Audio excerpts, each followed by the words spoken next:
Magandang araw mga kababayan, isang nakakagulat na balita ang lumabas ngayong araw matapos may labas sa publiko ang mga ebidensya na umani sa buhatan ni Pangulong Kuting Jr. at ng International Criminal Court o ICC.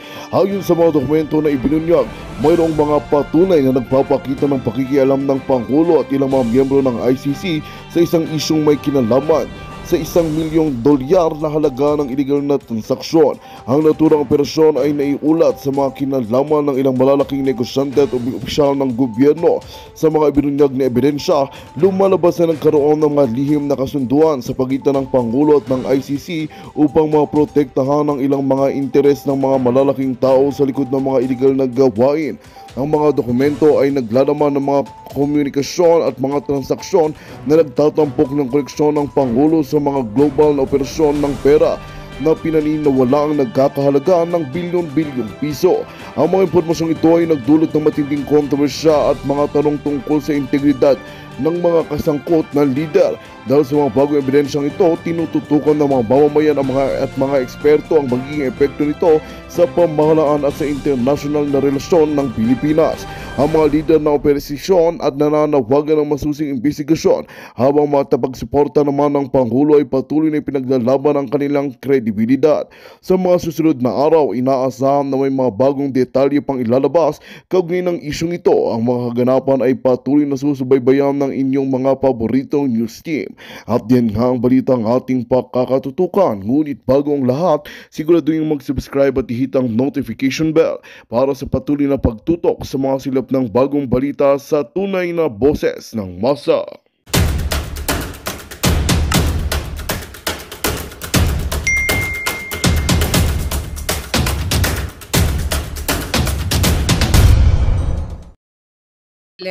At thank you sa iyong time at iyong mga sentimiento at nakikita natin kung gaano kawalang hiyang gobyernong ito. Yeah, I'll talk to you again at magpahinga ka na muna. All right. Okay, thank you. We'll see you soon. See you soon talaga. So si Miss Teresa Almendras, Madam, andyan ka ba? Miss Teresa Almendras, how are you, ma'am? Hi, ma'am. Sorry po. I cannot open my camera kasi hindi pa kasi ako nakakatulog ng maayos since my shift last night. So, hi po. What, in Currently US? in Davao City. Currently in Davao City. Yes. So, anong sitwasyon dyan? Sino po? Anong sitwasyon sa Davao City, Palangga? Actually, nanginginig pa ako eh. Nakakaiyak yung nangyayari. Actually, nasa San Pedro Square na yung most of the people, Maisog team, and some of the leaders, actually yung sa riding community namin, kasi I am from the Riders of Mindanao, the General Secretary, and currently nagkakonduct na sila ngayon ng unity ride for Tatay Digong.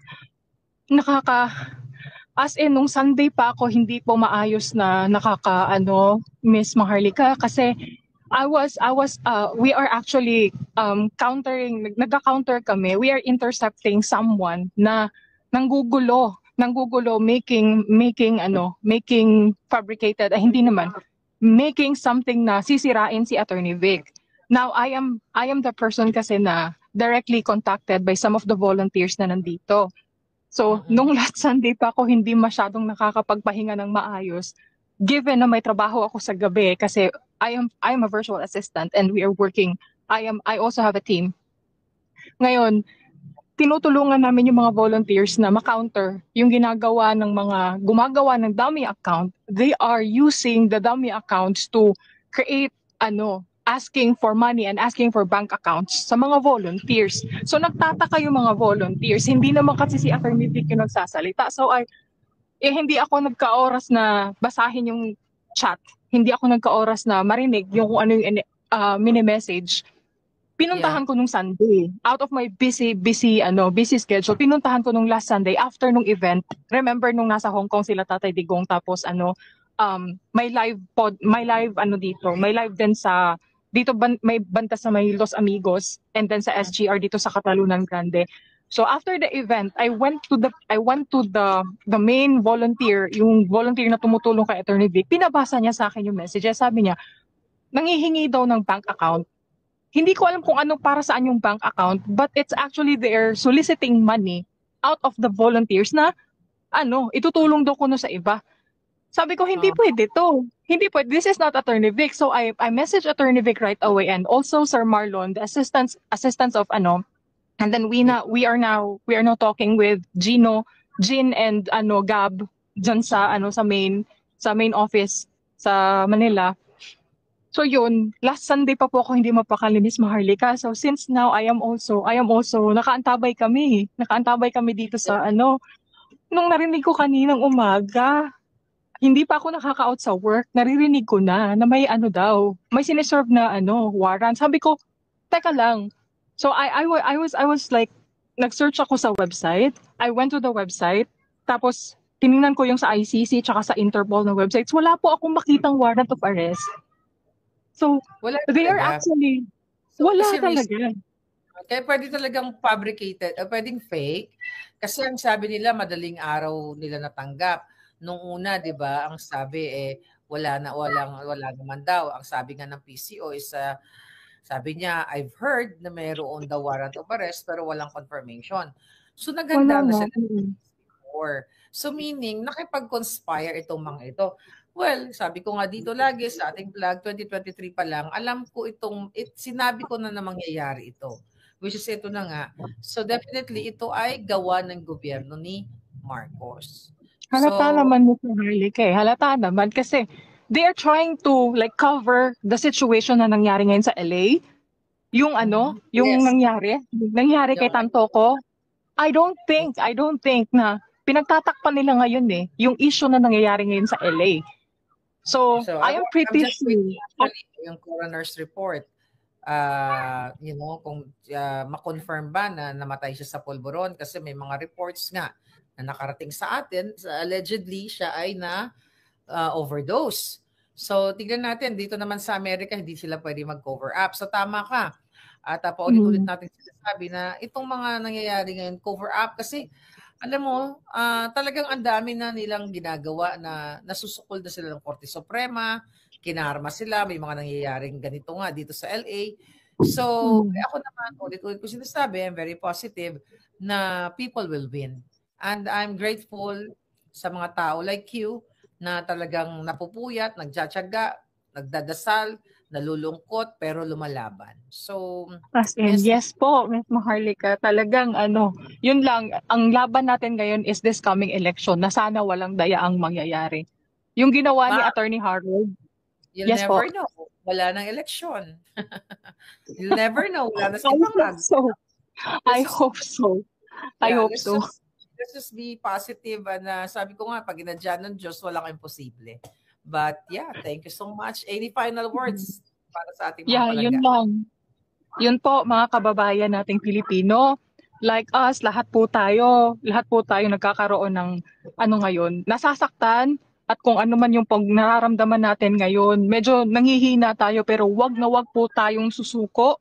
Tandaan po natin may Diyos. At saka, there's a good news kasi may nakausap po akong he was from the tribe of Judah sa Jewish community. Tapos ngayon, she is now helping us pray for our country, for what's happening in our nation right now.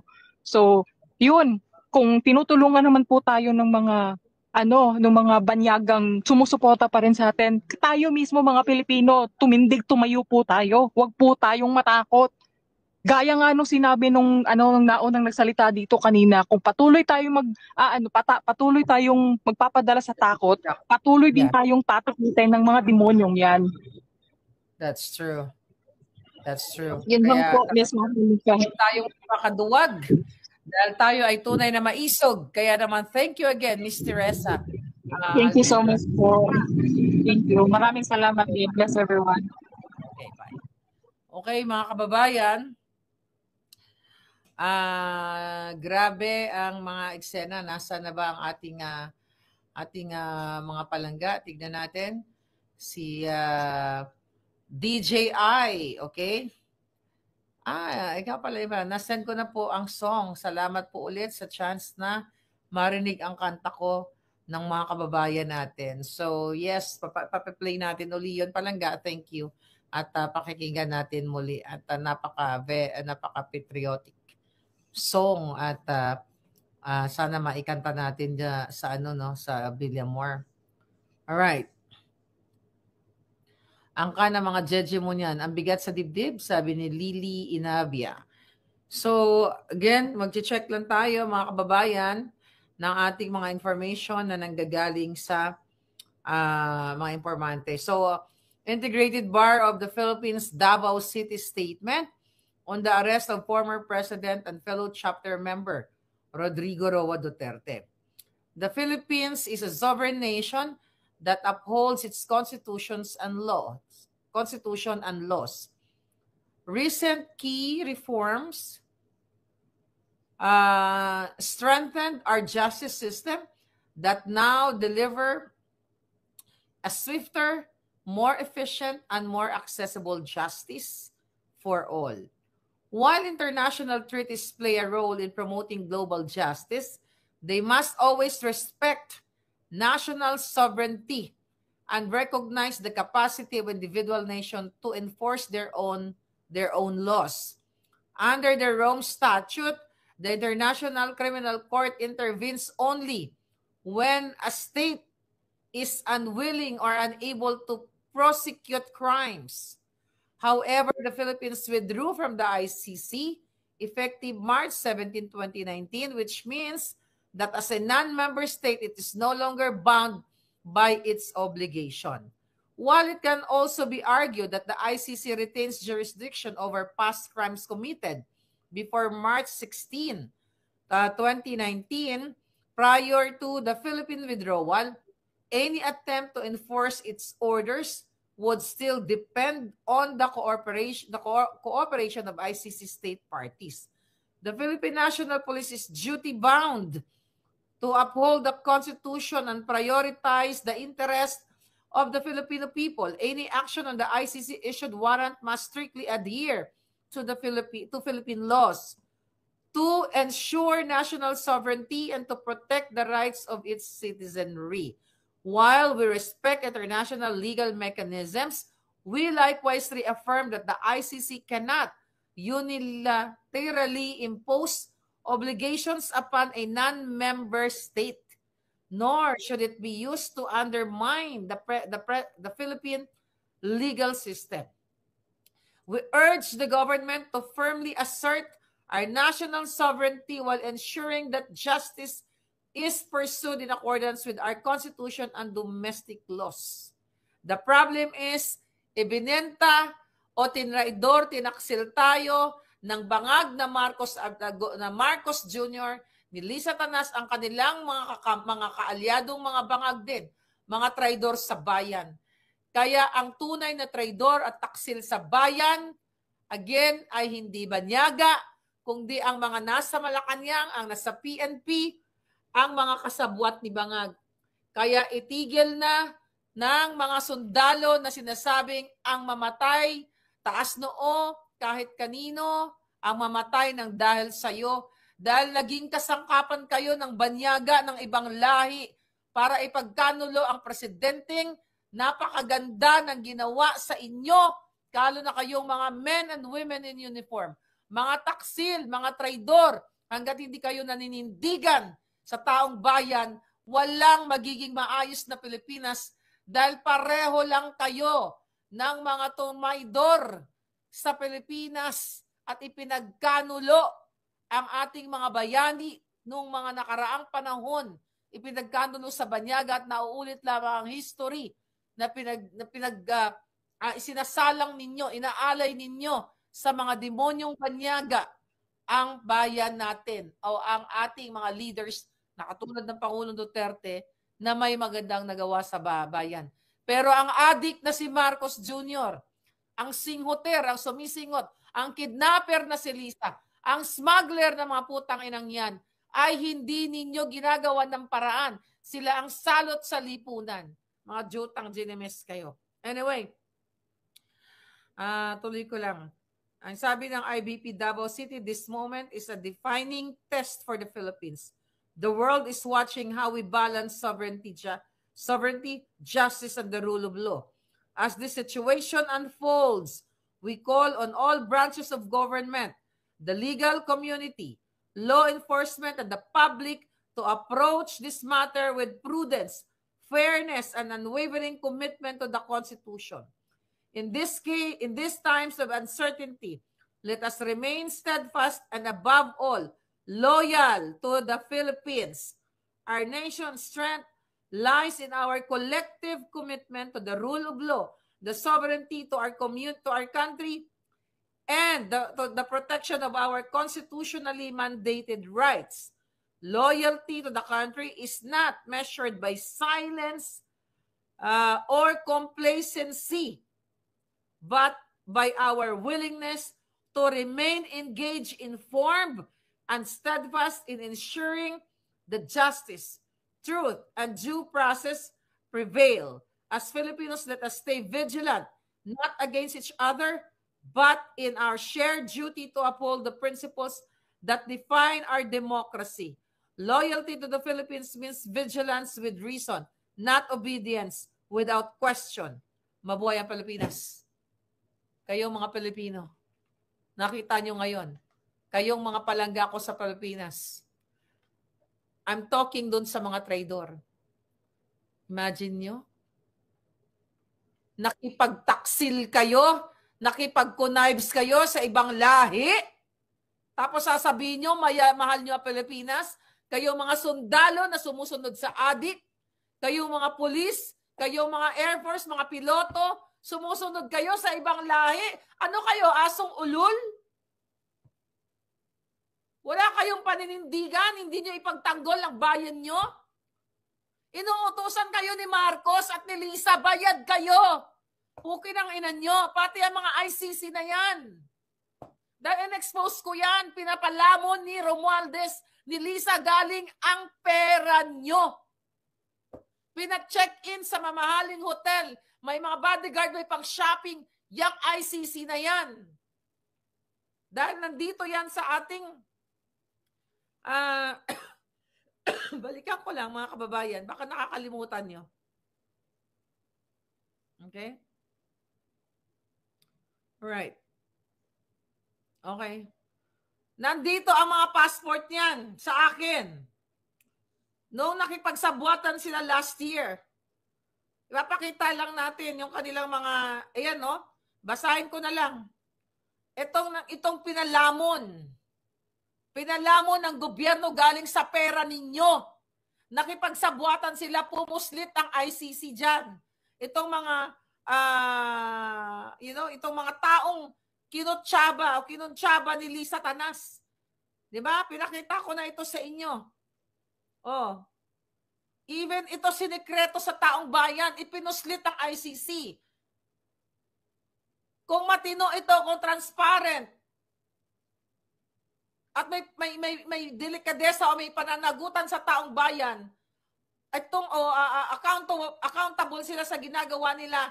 Bakit itong si Rosato William na British citizen ay, according to our source, ay pina-check-in sa Magarang Hotel?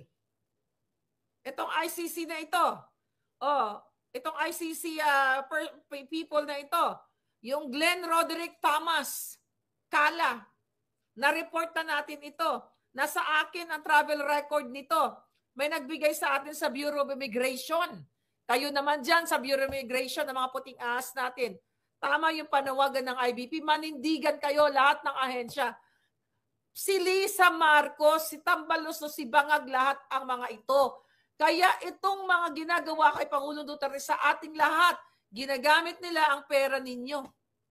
Dahil sukul na nga itong addict na ito. Well, pumunta kayo sa Villamor Air Base, mga palangga, manindigan kayo. Alam ko dumadami na ang tao ngayon sa labas, sa kalsada. So I hope talagang ipaglaban ninyo ang bayan ninyo. Anyway, mga palangga, kayo naman ang magdurusa eh. Kayo, mga sundalo. Kayo, mga polis. Kayo magdurusa. Akala nyo ako? Akala nyo si Pangulong Duterte? No. Kayo ang magdurusa, 10 ng pamilya noon, ng mga anak ninyo. Dahil sumusunod kayo sa isang adik. Alright? Nandyan ang ating mga kababayan, mga palangga na ginigipit, sila Doktora Lorraine Badoy, andyan sila MJ, mga vloggers, sila VMR, na tumututok dito sa sa pangyayaring ito, sa event na ito. Sa panggigipit nila, mga kababayan. Okay. Okay. Supporter of former President Rodrigo Duterte tore and burned the poster of President Ferdinand Marcos during an indignation rally in Rizal Park in Davao City, Tuesday, March 11, following the Duterte's arrest by the ICC for alleged crimes against humanity. My God, mga kababayan, tingnan natin to. Ngayon, nasa ng CHR. Ang sabi dito, 24 minutes ago, ito sabi ng statement nila. Statement of the Commission on Human Rights on the warrant of arrest issued by the ICC in relation to alleged crimes against humanity against former President Rodrigo Roa Duterte. The Commission, sabi dito? The Commission on Human Rights of the Philippines says it has deployed its own investigators to monitor and assess the developments on former President Rodrigo Duterte's arrest on warrant from the International Criminal Court over his war on drugs. In a statement that CHR says it respects and acknowledges its legal obligation under the international wala na tayong maasahan sa human rights. Kasi yan ay kasabwat din ng bangag na gobyernong ito.